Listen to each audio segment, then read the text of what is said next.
A ponderosa pine forest in Colorado has a pine beetle infestation, and the beetles that bore into the tree carry a fungus that will kill the tree. The forest can be treated and not eliminated if the proportion of infested trees is less than 20%. So a random sample of 180 trees is taken, and out of those, 26 are infested. Based on this evidence, using a 5% level of significance, we want to find out if the forest should be treated. So we want to test for the population proportion. That's the unknown value here, is proportion of all trees that would be infested. And we're interested in knowing its relation as to 20%. The forest can be treated if less than 20% are infested. So we're going to test a null hypothesis that our population proportion P is equal to 20%, because we always use equal sign for our null. And our alternative here, what we really want to know is if P is less than 20% or 0.2. So what we need from our problem is sample information. And our sample information is that out of 180 trees, 26 were infested. So we can find our sample proportion P hat as 26 out of 180, which is 0.1444. So we see our sample proportion is less than 0.2, but we want to know if this is enough evidence that our whole population of trees actually has an infested proportion less than 0.2, and so that's why we do a hypothesis test.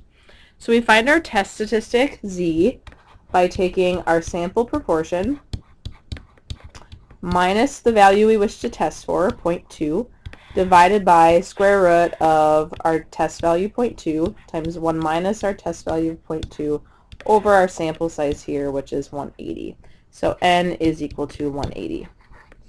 And what we get is a test statistic of negative 1.86.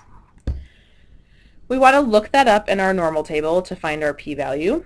A picture of that is, since we're doing a less than, we have a left-tailed test, so we want to find the area to the left of negative 1.86. And we can do that directly in our table. So the probability Z is less than negative 1.86. If you go look in the normal table at negative 1.8 on the side and 0.06 on the top, you will find that this corresponds to 0.0314.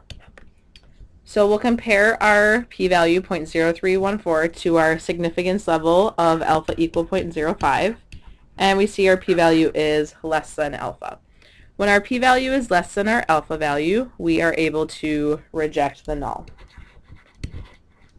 And when we reject the null, we have significant evidence that the alternative hypothesis is correct. So to write that out in words here, we have significant evidence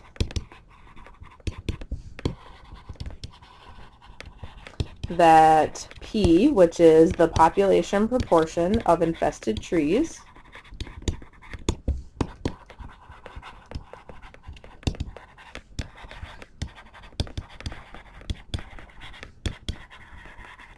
and our alternative says that that is less than 0.20 or 20%.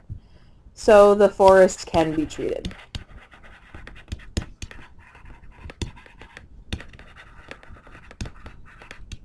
One last note here is that you should always check your conditions for your test to be valid. When we're doing a test of proportion, what needs to be true is n times your test value, p0, needs to be at least 10, and n times 1 minus your test value needs to be at least 10. A quick check here will show that our n of 180 times our test value of 0.2 and n times 1 minus our test value of 0.2, that these are 36 and 144, both greater than or equal to 10, and so our test that we've performed here is a valid test.